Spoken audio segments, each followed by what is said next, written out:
Super coaches, it was a pretty tough week in the end. I had 15 players, but a lot of them not scoring up to their potential, and a few low ones in there, obviously, from a few of the big dogs in Ronaldo. Obviously, really hurt the squad, that's for sure. And Alex Johnson was yellow on there, which we'll go through in a tick. But 941, didn't lose too many ranks, but I was hoping to gain a bunch in this one. And for those that got well into the thousands, that hurt me, especially when I had, for the most part, more players than them. Which shows that sometimes, most of the time, obviously, more players doesn't mean everything. You have to have the correct players. And I didn't really have any of the guys that went over 100 except for Nico Hines, which was pretty much owned by everyone there.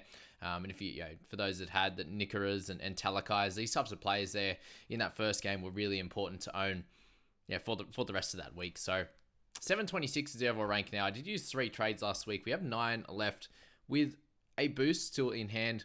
Did lose about 500k in team value as well. So not a great week, obviously, but still sitting with a really, really good overall rank and a nice score of 22,244 for a top 1% at the moment. But let's have a look at where to go from here. And obviously last week, we ended up moving the captaincy to Harry to get that vice captain score of 109 from Nico Hines there. We had Tohu Harris's 94, which was really nice, along with Joe Tapane and Adam Finnell-Blake with a 56. So 2 low scores for him.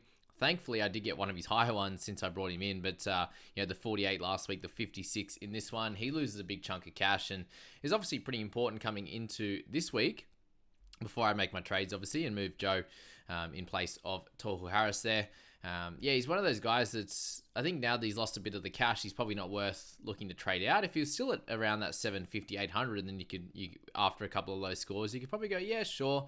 But there's every chance that he goes back to some of his best scoring there. You got Hopgood with his 64 was fine. I had Couchman still, so he ended up getting a start there. Wilton 59, Preston 49. So nothing special from those two. And obviously you're looking at maybe upgrading one of Preston or Wilton. I'd say probably Preston at this point and getting him or getting a Couchman or something like that up to a David Fafita. It's going to be where I'll be looking at going. I have 584 in the bank. I ended up keeping Cody Walker and trading out one of my other cheaper guys, which in Alamotti it was. I ended up moving him down to Tyrone Munro, which ended up working out well with a 91. My other cheap guy I went for was Ben Lovett and a 33 from him instead of getting a Blake Wilson. That's all it takes, just that one extra good scorer and Blakey well into the hundreds there. Would have got me a score well into the thousands as well, which would have been great. But the 2RF, not so great this week. Unfortunately, didn't have a 5'8 there. We had Hines as halfback. And then the outside backs is where it was pretty poor, to be honest. We had Val at 46 along with the Sarko at 56. Not the worst, but not the best. Val still had a big jump in price, but unfortunately he's out this week there there. And Ronaldo the 19 along with Johnson. So Alex Johnson's another one I'm potentially looking at moving on, considering they have 2 buys remaining. And I could easily get him to an Isaac Tungle or something like that. So that would be exciting. As I said in the previous week, unfortunately missed out on Cody Walker and Clint Gutherson. And hopefully the Gutho does back up and play. Not sure how many minutes he's going to play, considering Freddie said he didn't really have a plan for him unless there was an injury to especially early in that game. Will Kennedy, we brought him in. He lost his try assist actually to Hines. They both, Kennedy lost one and Hines gained one. So that was frustrating, especially when he was sitting at 66. He would have taken that for sure. But a 51 is a little bit annoying. He still loses a bit of cash there. So he's fairly cheap. And he's still one of those guys. I think we're looking at a couple more weeks out of him and then likely going to a Latrell Mitchell or something like that. Could be cool with Kennedy. And hopefully he gets a little bit more involved this week. That's for sure. Because the 51 is not going to be good enough at this stage. So if you're looking to this week coming, I'm not sure short in any of the positions, which is good. Manu and Garrick come straight back in. Even if I didn't trade Johnson, it would be for Johnson and Munro. I have Kalen Pongo who's going to play at 5'8". I have Hines and Moses, which is good. In the 2RF, we have Preston that could come in for Couchman, but I'm likely going to be upgrading either Couch or Preston to Dave Fafita. Is probably one of the more important trade-ins, I believe, this week in Dave, just considering how many hundreds he picks up in that 2RF position. And it is a position that I am lacking in currently. All the rest I'm pretty solid, pretty full-on with guns in.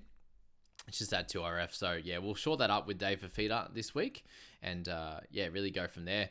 That's kind of, a couple of the trade-outs. Obviously, Jake Turpin's one of them, but he's not an instant or certain trade-out. Someone like Harrison Graham, the cheapy hooker for the Dolphins could be a play, but then he's out next week as well. And, Jeremy Marshall-King could return after that. he might be out for the year. Who knows at this point with Jeremy.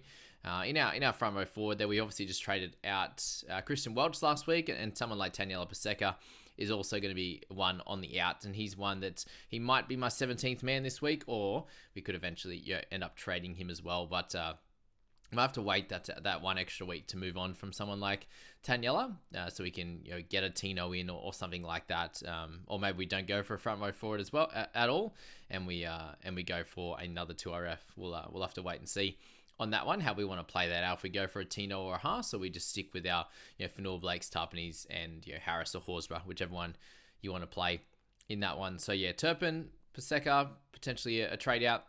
I'd say Couchman definitely, and obviously Preston. Ben Lovett's come in as a cash out, and I also had Tyrone Munro. So, guys, when you're looking at your Supercoach team, I think what you want to have is probably at least by the end of the season, maybe over the next couple of weeks, you get down to 3 of those 200k guys or close to it.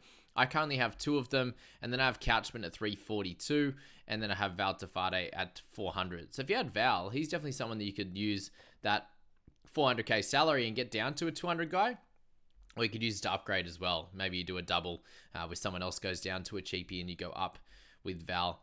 But obviously this week there's a lack of cheapies available. You could go for Blake Wilson this week, considering he keeps his spot on that right side. He'll have a very low break even.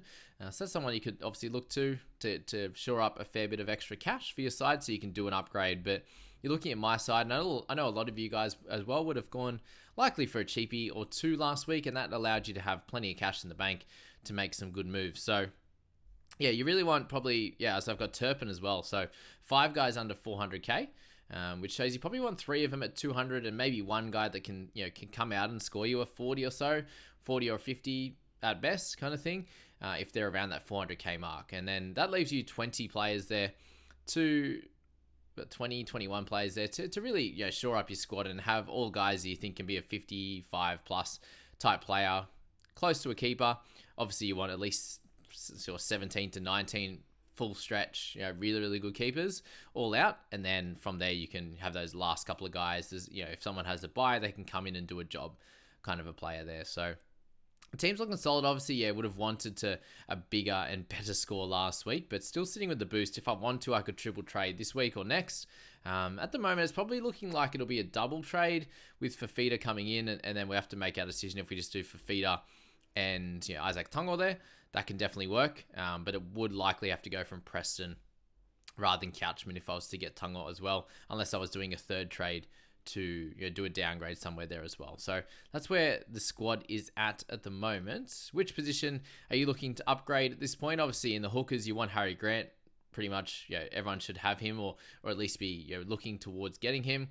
In the front row forward, as I said, it's Haas and Tino are the guys that, apart from Tapane, Fanua Blake, and Horsburgh that you're going to want. In the 2RF, Fafita's the big one, and then there's a lot of guys that are somewhere in that 60-odd average. There's a lot of guys similar to where Wilton is. You obviously go Carrigan and Cam Murray and these types of guys, but they all have a buy as well. For, in the later rounds there, at 25 and 26 for Broncos, and then the Bunnies in the halves. When do you get Cleary? Do you try to go for him now? I've got Hines and Moses, and it would seem silly to upgrade one of them, and maybe you do wait for an injury or something like that. Or if you can, if Cleary comes back and is just absolutely too good and too dominant, then maybe look at him there. In the 5/8 position, obviously Ponga, you can have him at fullback, but it is going to be Walker and Ponga along with Dylan Brown, who has the other better average, but he's not playing. So really, it's Walker and Ponga is the best in their position. For that one, you could, as I said, slot Ponga down in at wing fullback, and at the moment down there, it's Teddy and all these guys. It's got Latrell that could all do a really, really good job for you in that squad. A lot of people have potentially Garrick down there as well, which he's one of the better center wings. You got Manu, who could continue to slot in that center wing, I believe. Asako, we're not super excited about at the moment. Ronaldo, same thing. So guys like Isaac Tonga are going to be good. Val Holmes, if you can slot him into your side, he does have 1 buy remaining, so hopefully you can cover that then. But just getting that 2 or 3 cash outs is going to be good for your side, and then you can really launch into a really good 17, 18, 19, and if you have a lot of them that aren't really playing from here on in, you could try to do some looping as well, which is going to be really cool. So that's where we're at with Supercoach, obviously before the Origin tonight, and I hope you really enjoy that, and then you can make your decisions based on who's going to be backing up and what trades you can make from there. Good luck this week, guys, and enjoy the Origin.